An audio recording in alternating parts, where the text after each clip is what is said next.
Will the House come to order? Representative Oshiro. Thank you very much, Mr. Speaker.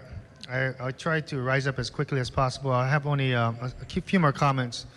But I want to draw the attention of the members to Still in opposition, right? Still in opposition, unless I can amend the floor amendment. Please proceed. Okay, page 22, lines 9 through 12, subsection C, subsection B. This section shall not apply if a party to the marriage or civil union is unable to obtain any similar goods or services or housings or lodging elsewhere without substantial hardship. And substantial hardship can be narrowed down to what might be the least restrictive alternative analysis. And that's why, again, I need to draw attention to the Sherbert v. Werner, 374 U.S. 398 163, where you have a mechanism of evaluating the hardships against the religious freedoms of the individuals in the business. So there is a safety valve there. For example, if there is a florist or a photographer or wedding planner out in Naalehu on the Big Island, or maybe in South Point, in Kilauea on Kauai, or even the back cool EVs of Waianae and Maili, and they're the only shop in town, you can't get to it. Well, I think it's going to bend towards that situation without any kind of question, because there is a substantial hardship on that individual or that couple to receive these services. So there's a safety valve there to prevent some unintended consequences, Mr. Speaker. I just wanted to point that out and let the members know that that's in this draft. But for the other reasons, I will oppose this floor amendment. Thank you. Thank you very much, Representative Ward. Second time. Thank you, Speaker, and with much appreciation to the majority floor leader for this opportunity. Speaker, I think the remarks of the czars who are going to implement this bill, SB1, i.e. the AG and the Civil Rights Commission, I think their comments, because of the lack of certainty as to how these things will be other than taken to court, offers really no assurance or protections.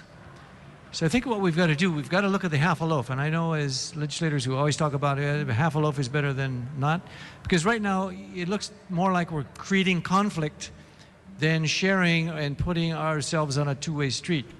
I think that's going to be dangerous. I think the divisiveness is going to have to be where we got to accommodate, as I said earlier, we got to make peace.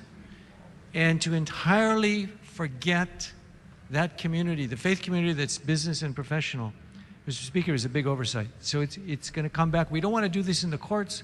We are the legislators. If you remember what Judge Ahu said, poor legislation creates much litigation.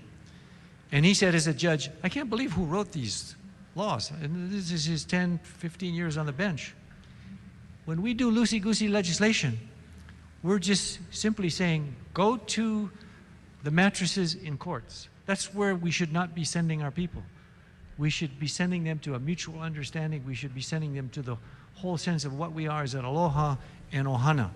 Granted, we don't have 15 states putting any of this in, but Mr. Speaker, we are exceptional. This is Hawaii, this is ohana, this is aloha. We can do it. I mean, we've got a lot of good legal brains in this place. We can craft something that doesn't take advantage of either community, but somehow allows the continuation of faith and the continuation of equal rights side by side. Because if they don't exist, that's not America.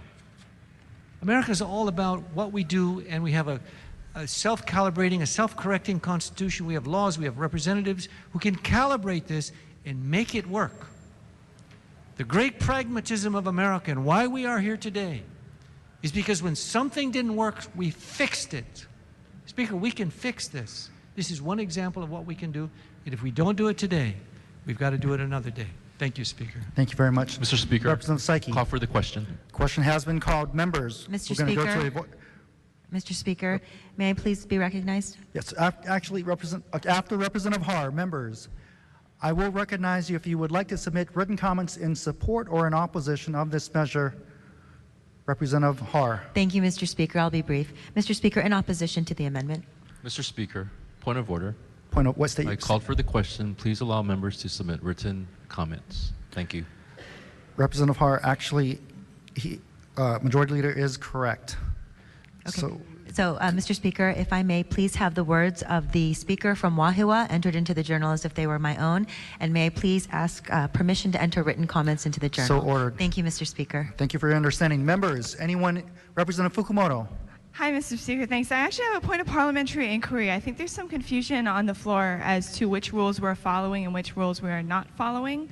And I just thought for the sake of transparency and maybe for the edification of the members and the public, if we could get an outline of which rules were necessary to suspend when we started this debate, I think it might be helpful for everybody that's watching. Yes, we're following the House rules and the rules of Masons. And we've suspended them, Mr. Speaker, at the beginning of this. So if we could get an explanation of which rules were suspended, I think that might be helpful for us. Thank you. Mr. Speaker, can we have a recess?